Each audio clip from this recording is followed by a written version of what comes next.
Hey guys, so with tomorrow's patch, we're getting Spear, we're also getting level 60 runes. I'm not 100% sure if that's confirmed to be the case that we're not getting epics, but everything that I'm going to be talking about today is based around level 60 anyway.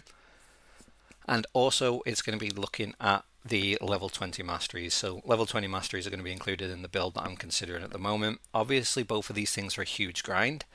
And I also want to preface this video on saying these are all just my opinions. This isn't anything that's set in stone. I'm not saying that this is going to be the most viable thing in the world. But ultimately, I wanted to give you my initial thoughts, having looked at this on career and also looking at the skills and where I feel the synergies lie. So, do I think that one spear is going to be viable? Short answer to that is yes. I genuinely do think that from the role that I personally play within Nyx as a flex engage, this is going to be a viable build. And I'll give you a little bit of a rundown on why I feel this is going to be viable and why I feel it's actually going to be stronger than Dagger in a lot of respects. But to start with, we'll look at the current meta build for Darkblighter. Essentially, this only utilizes three dagger skills, the first one being interchangeable between Poison, Smokescreen, and Fatal Stigma, and the other two being Stealth and Shadow Strike. Now, ultimately, Shadow Strike isn't used very often as an engage, or at least for me personally and the people I play with, it's often used to create distance and as an escape, to get us away from that engage once it's happened and to keep us skirting around the outside of fights. Camouflage Cloak, on the other hand, is going to be a big loss. Now, I know a lot of people use this defensively as an escape tool, or they use it offensively to allow them to get those sleeps off. It's not something that I use in that way personally. More often than not, I use it for the 3-second CC immunity, and that's where I feel the biggest potential loss is for this. When we look at the passive side of things, there's not a lot that we lose. Ultimately, we lose Shadow Walker, so we're not going to be able to run evasion, but that's something that we can easily deal with. The other loss is Wrathful Edge. Now, we already know that if we don't have an increased critical damage percentage from either the Shadow Harvester 2-piece or from Wrathful Edge, our dots can't crit. Now, we're not based around crit by any stretch. However, the fact that a dot is snapshot at the point of application means that if we crit that, every subsequent dot, is also, or dot tick, is going to be a crit.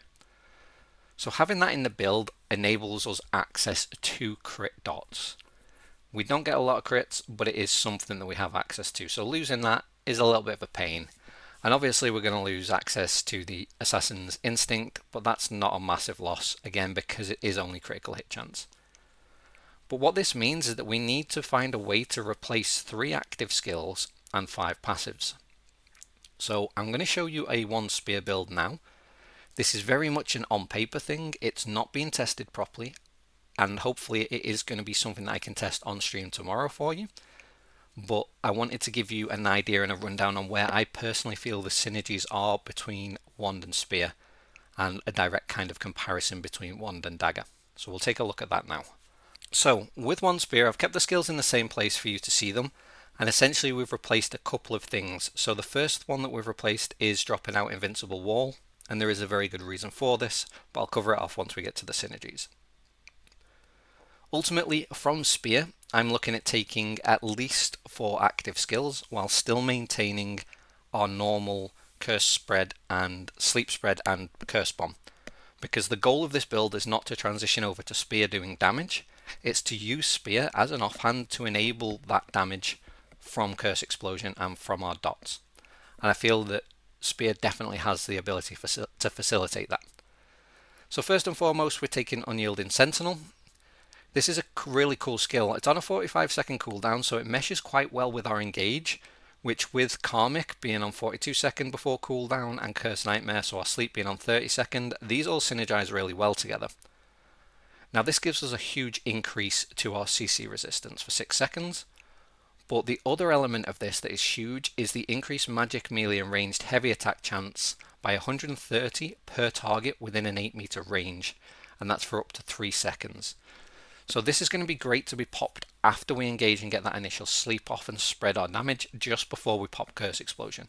It has the potential to skyrocket our heavy attack chance and almost guarantee that our Curse Explosion heavy attacks. That's something that we've really lacked. That's where our kill potential is going to come from, and that is going to be a significant boon to our damage. But when you look at Synergies, you'll also see why this skill double dips as an offensive and defensive skill. The next skill is a direct lever replacement for Shadow Strike. Now, this skill isn't as strong as Shadow Strike in the sense that we use it currently. However, it can utilize the same kind of mindset to allow us to disengage or engage on targets. When we look at the synergies, again, this is where it really comes to light. But ultimately, it allows us to dash to a target. If that target has a weaken effect or a CC on them, we can then dash up to 2 additional times.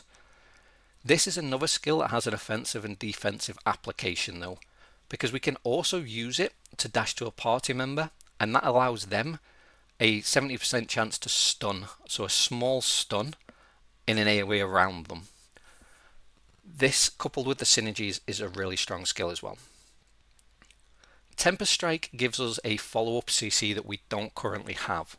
Yes, we can get the sleep off, but we don't have any way to really secure that. Once we sleep people, they can easily use the CC stone to break that, at which point we're left very exposed. Now, the beautiful part of Tempest Strike is if you look at the second half, if it hits a target affected by stun, bind, sleep, fear, or if it has a brand applied, there's an 80% chance to inflict collision push for 2.8 seconds. Now, it's not actually collision push. The tooltip's wrong on this. What it is a prone, and we know that you can't CC break prone. So this allows us to follow up our sleep with an AoE prone on targets. But not only that, Tempest Strike also works again with synergies in a really strong way. And then coupled with the next skill that we look at, gives us multiple ways of CCing a larger area of people and getting a lot more CC coverage than we've previously been able to. The last skill is Death from Above. This is the iconic skill that everybody's seen. It's going to allow us to jump and engage from 30 meters away on a 60-second cooldown. So we're not going to be able to do it all of the time. It is going to be a longer cooldown. Once we factor in cooldown reduction, it is going to be a bit closer towards that karmic and sleep level of engage. But ultimately, this is going to give us another CC. We're going to be able to jump onto a target, be immune to being targeted while we're in the air, guaranteeing that we get this CC off, allowing us to fear targets. This again synergizes really well with Tempest Strike because it allows us to prone off the fear as well, giving us a very quick, hard to read engage, especially when you think of the different angles that I personally engage from with the team. We're very rarely seen before we engage, and this just really enhances that as well. There is also another skill, Blood Leech Aura, that I'm potentially looking at the synergies with, and I think that this could have the potential to synergize really well with Vampiric Contract and also the Junoboat version of the Spear. There's also going to be other elements of this that has the potential to be implemented into the build, but these are the skills that stand out to me as enabling Spear 1 to be a competitor with one dagger.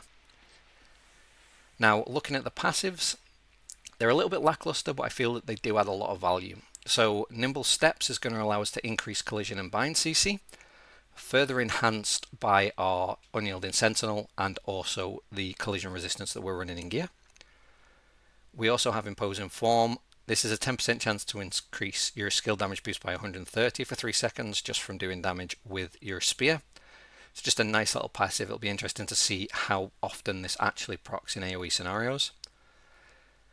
Death Knell isn't huge, but it is nice. Attack speed is good for animation cancelling, especially on melee things. It's going to reduce the melee skill animations more significantly than our cast speeds, but 34% attack speed on a 10% chance when somebody dies with one of our weakens on. It's huge. We should see this to have a massive amount of uptime for us. Mortal Wrath is a really interesting one because, as I've said, we don't really crit very often. However, because of the interaction with dot crits, I can see this getting a significant amount of value. I need to test this properly once we get the spear launched, but ultimately if our dots crit on application, they will continue to crit for every tick. Now if that target drops below 30% health, what this should see is that every dot tick up to 3 times should deal this bonus damage, but we'll check that once it does actually land for us and we can test properly. This has the potential to really help secure those kills on low health targets, which again is something that we lack at the moment. And then we've got Malice Surge. This is just a flat heavy attack chance increase for 6 seconds. So another way of increasing heavy attack, and this is when we're taking skill damage. It is only a 5% chance to increase that heavy attack chance. However, as we've seen, 5% chance things like the previous bow shield have a potential to proc a lot when it comes to things like being hit by crossbows. So I do think that this is going to be up quite a lot in terms of large scale PvP. And again, is another way of increasing our heavy attack chance. If we look at the idea of running around 350 heavy attack chance from gear, the potential to have 200 from this skill, and then a potential to have another about 700 from Unyielding Sentinel, we can almost guarantee that we're going to be getting heavy attacks on our Curse Explosion. And these are why I feel that the build is really going to have a place in Flex playstyle, and why I think it's going to be a very strong sleep bomb build. But let's look at the synergies that help to also enable this.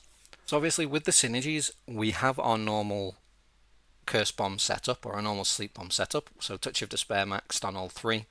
We have Time for Punishment for the extra damage boost. We have our immediate sleep and the security of that target needing to be hit twice. This should allow us to get the prone off reliably.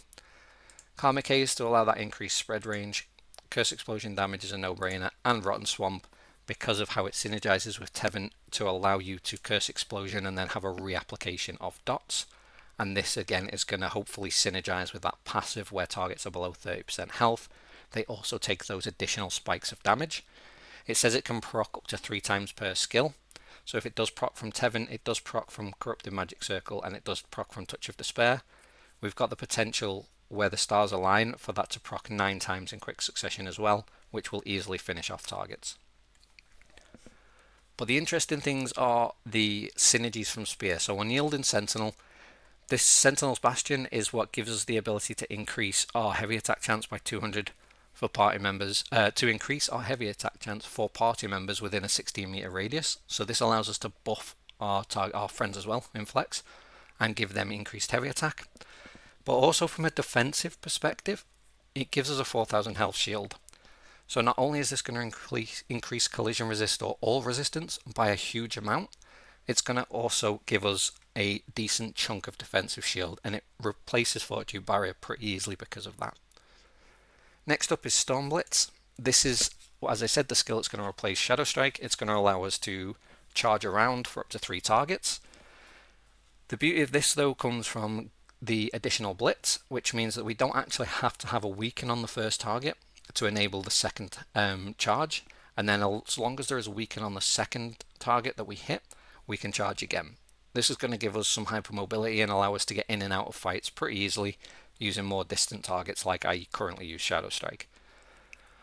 Liberation, however, is huge for defensively peeling, pulling greatswords off targets. We're going to be able to break stuns, sleep and binds on our healer if you're running a healer in your flex group, or on anybody else essentially.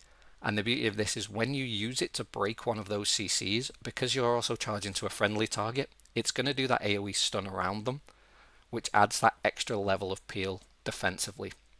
Really strong skill that plays really fluidly as well. When you get your hands on the build, you'll see why. Tempest Strike, no brainer on this one, is the stun prone and bind duration increased by 0.5 seconds. What's more interesting about this though is Directional Tempest. Now the reason that this is interesting is because it essentially allows us to jump in and fear one group of enemies, set up a sleep on an adjacent group of enemies, and then dash to that area and manage to get the prone off on that group. So we can get increased coverage. We're not just relying on stacking CC and giving CC immunity to people. We're not just fearing into sleep, into prone, and potentially having everybody immune. It's going to give us that coverage instead, where we're able to fear 10 people because of Death from Above's skill spec, sleep people next to us, and then also prone those people next to us, extending the range that we're able to lock down groups of people. And then Death from Above being the last one, the skill damage boost increases by 30 for 3 seconds, equal to the number of enemies affected by terror, so it stacks up to 5 times. And then we've got increasing the maximum amount of targets we can fear by up to 5, or by 5, so that gives us the ability to fear 10 people instead of 5, and then it's a no-brainer to take the fear chance increase. So these are the synergies that I'm looking at currently. Again, this is all just on paper. And I want to show you how this fits into a build that I've also put together and how I'm looking to transition my gear to that build. So this build is based on level 60 runes, and it is based on the level 20 mastery and also through changing as little as possible from my current dagger setup. So like the build that I released yesterday, I believe it was, around the runes stay exactly the same as that build. They're focused on collision resistance, skill damage resistance, max health, and heavy attack chance, along with some hit runes in the slots that we can't get heavy attack from. And the synergies are all based around getting 50 strength, 60 perception, and also pushing fortitude stat. The reason I choose fortitude over wisdom or dexterity is because fortitude also increases your base and max damage as well as your CC resists by a small amount, and also helps with your endurance. As I said, this is a switch from evasion to endurance, but it does allow us to get a really significant amount of ranged and magic endurance. Again, we're not afraid of melee in the same way. We have a huge amount of collision resist. We should be pushing CC immunity pretty quickly, but ultimately we're looking to gear towards the mass amount of players. If you're on a server where there's a huge amount of greatsword, then obviously this build isn't going to work in the same way for you. But from the fights that we're used to having, and with the nerf to Flash Wave as well, this should see us being in a really strong position. So some of the key take-homes from this are the Shaikel's Tentacle Spear. This increases the damage dealt by Javelin Surge. We don't have that in the build, however there may be a way that we can implement this. It's just not something that I feel is that strong for us personally in our current playstyle. The main reason we pick this up for is the extra hit chance and obviously the strength stat. We run 2-piece Shadow Harvester just because we're looking to replace the dagger passive that we're losing to allow us to still crit dots. Yes, our crit chance isn't high. In fact, it's abysmally low. It's around 485, or no, magic crit 405, so it's incredibly low. But again, it will still be a scenario where we get crit dots, and that's what we're looking for, is that ability to do that. You've got to remember that people running evasion don't have endurance stacked, so they're not going to be able to nullify even that small amount of crit. So it is still going to be a viable thing for us. We are still going to see crit dots. We're still going to see crits on Curse Explosion. But what we're mainly gearing towards is that heavy attack chance and being able to really see the damage difference from our Curse Explosion. Accessories all say the same. The difference to my evasion build is that we go with the Blessed Templar Cloak with collision resist. We put collision resist on the Primal King, and we go with Flame Wrought Bindings with collision resist as well. This is similar to my collision resistance build, and the reason for this is we can, with runes, hit 604 collision resistance. Once you factor in the passive from Spear and Unyielding Shield, you are sitting at well over 1100 collision resist. This is absolutely huge when it comes to avoiding those chain knockups from bows, cyclones, or tornadoes. So it's absolutely huge. Now, stat breakdown on this, as I said, 604 collision resist, almost 21,000 max health. Our magic hit chance jumps significantly, and when you add the extra 100 PvP hit, we're almost at 1400 magic hit chance. That's a really strong position to be in. Melee hit chance as well goes up from 1318 to 1418 when you add in that food. But our ranged endurance and our magic endurance being sat at 800 and 950 is a really strong position to be in, especially when you factor into that the critical hit damage reduction of 16%. This is going to offset the dagger passive entirely or the Shadow Harvester set entirely, depending on who we're fighting, and allow us to see a remarkable reduction in damage that we take. Movement speed is fantastic, and our buff duration being at 48% is in a really strong position still. Magic heavy attack might seem low at 350. Without the level 20 mastery, this is only 250. However, again, you factor in the amount you get from Unyielding Shield and the passives, and this is actually going to be closer to a 700, 800 heavy attack chance. And as we already know from greatswords, that kind of level of heavy attack chance almost guarantees that you're going to see heavies. As I said at the start of the video, this is all very much just my first views and opinions on why I feel this is going to be strong. I'm really open to all of your comments and suggestions. I'm really looking forward to testing this, and hopefully I'm going to be able to do it on live stream tomorrow. If you got any questions, drop it in the comment section. I'll put this quest log in the description as well, just so that you can have a look at it. But ultimately, this is where my thoughts are with how I feel this is going to be viable and the kind of way that we would look to build this class. I'll be able to show you more from a gameplay standpoint how this is actually executed. It could be that this turns out to be a complete non-starter and it's not viable. Ultimately, I will always play one dagger. That is the main build that I love and enjoy, and I will continue to play that all the way through for as long as I'm playing this game. I will continue to make content on that. I'm not going to abandon the community by any stretch, but I do feel that this is a very strong and interesting sleep bomb build that has the potential to excel in the role that I play. Any questions? Leave it in the comment section, and I'll catch you in the next one and hopefully on the live stream tomorrow.